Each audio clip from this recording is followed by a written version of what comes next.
Hello, my name is Lindsey Graham, and I am a cat. Meow, meow. I'm not a woman dressed as a cat. I am a cat. By show of hands, I'm curious, how many of you believe and confess that I'm a cat? Great. By show of hands, I'm curious, how many of you believe that your child or a child from this school would believe that I'm actually a cat? No one. You are right. Why? Because you are not stupid, and these children are not stupid. For those who believe in religion, I ask you this. Is there a God when this world has two terrible people named Lindsey Graham in it? No. It's amazing that that's her actual name. Yeah. I thought she was making that up too. Meow, now, no meow. one would believe that I'm Lindsey Graham. Well, as it turns out. So there you have the terrible female version of Lindsey Graham at an Arizona school board meeting, dressed in cat attire to try to make a point about transgender students, because I'm sure that that's really what's impacting her life day to day, right? Oh, yeah. Not being hateful enough toward transgender students. Anyway. The other day, Anna, I woke up in a cold sweat. I was like, is a trans student in the wrong track team? In Indiana? Are they on the wrong track team? Man, boy, that affects my life so much. Okay, I have a theory about her, but I actually think this theory applies to a lot more people than we even realize. And the theory is, bitches be thirsty, right? And when I say that, it applies to men and women. It's not about women in general. Like, and cats. They want attention, like they want notoriety, they want attention, they want to be an influencer of some sort. 100%. That's what she's angling for. That's why she's got the entire getup. We know it, and here we are talking about it, right? But honestly, how could we not make fun of her? So let's watch more video, and then we'll make fun of her. One look at me, and you know this to be true. I am a woman posing as a cat. You may also think correctly that if I truly believe I'm a cat, I have a mental disorder. If I suffer from a mental disorder, and if I'm unable to discern reality, am I safe to be around children? Would you put me in charge of making critical decisions about the safety and well-being of children and about the direction of their education when I cannot even discern truth from fiction? No tail, whiskers, or outfit makes me a cat, just like no lipstick, high heels, or long hair makes him a man, a woman. Do you believe that the actions of a grown man playing dress up as a woman affects the students and staff positively or negatively? If you were to address me as a cat right now, it's as ridiculous as when you say Miss Bixler and a grown man's voice comes thundering over this. Thank you. So let's give you some context before we kind of take apart the ridiculousness of her argument there. So this was actually at a school board meeting at an Arizona school district. It took place earlier, but it's getting a lot of attention now. So it happened in November last month, getting attention now. And she's specifically targeting a transgender member of the school board by the name of Paul Bixler, which is why in that video you heard her reference the name Bixler. Now, it's not even clear that she has a child in this school district, but who cares? It doesn't matter, because why not engage in a stunt that might get you a little bit of attention and get you invited to Fox News, which is exactly what happened. She went on Jesse Waters' show. We'll get to that video in just a second. Before we do, Cenk. Yeah, look, this is gonna work not only in getting her attention, getting her on Fox News and making her famous. She found a camera and a trans person. That's all you need for if you're a hateful right winger. But it's also gonna work because, again, the right wing's not that bright, so they'll think this is really clever.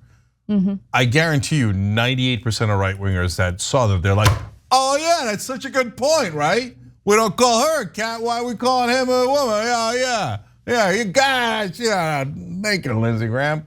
Okay, now can I just break it down real quick? By the way, I wouldn't put you in charge of my kids. Let's just keep it real. Like, take a look at your life, take a look at your choices. I wouldn't trust you with kids if my life depended on it. 100%. So being gay or bi or all these different ways of viewing a gender, is that in nature? Yes. First of all, humans are in nature and we have those feelings, right? But it's also true for other animals. Like there are gay penguins, for example. Right wingers probably don't know that. But are there any penguins that think that they're lions? No. As far as we can tell, they don't act like lions. We don't know what's going through their heads, but we do know that they sometimes have sex with the same gender, but they never go and attack someone pretending to be a lion.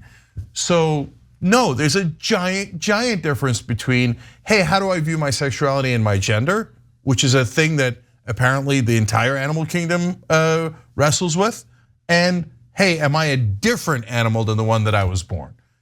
All of the difference in the world, but that would need a little bit of science and a little bit of sophistication, which she obviously has none. I'm just really happy that in a country where the public school system continues to be severely underfunded, in a system where students have outdated books or have to share books because they don't have enough books, we're wasting time during these school board meetings for political stunts by grifters looking to get a little bit of notoriety.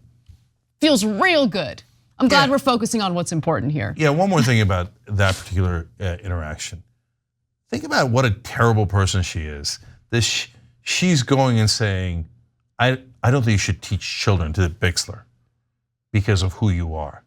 I think that makes you immoral and ridiculous, she says in her cat outfit. And so I came here to judge your life and say it's not worthy. All right, well then we get to judge your life, Lindsey Graham. You're a terrible person, you're immoral, you're a weirdo, and mostly you're thirsty. So super thirsty. Yeah, nice job on getting attention. Was it worth it? What you had to do was be deeply immoral to get it. Well, Jesse Waters saw that and thought, I jump in it. You should come on my show. And that's exactly what happened. So let's watch. The point that I was trying to make as a cat was that, I mean, obviously you can't just identify as whatever you want. And you can't demand that other people identify you as whatever you want. But someone with this kind of mental illness can enjoy that mental illness all they want in the comfort of their own home. But when you put them in charge of children, we're talking about a new type of indoctrination. And that's what's really terrifying, is seeing these people in charge of our kids' education. What exactly do you mean with indoctrination? Like, have you provided any evidence? Is there any indication that Paul Bixler is rounding up students to propagandize them into changing their gender? Like, what is going on here? What are your fears? And more importantly, do you have a kid in this school district? Do you? Because it doesn't seem like you do. It seems like this is a stunt. And who indoctrinated you into injecting collagen into your lips? Okay, don't be judgmental about that. No, I can be judgmental about anything. I can go to her wherever she works and goes, do you want to work with someone who doesn't even have real lips? That's not her lips. Can we trust our children with people who don't have real lips? Is that really your face? I don't even believe that it's your face. I must recuse myself from this part of the conversation. Okay, all right, fair enough. But I'm still judging her, okay? Oh, you don't like it?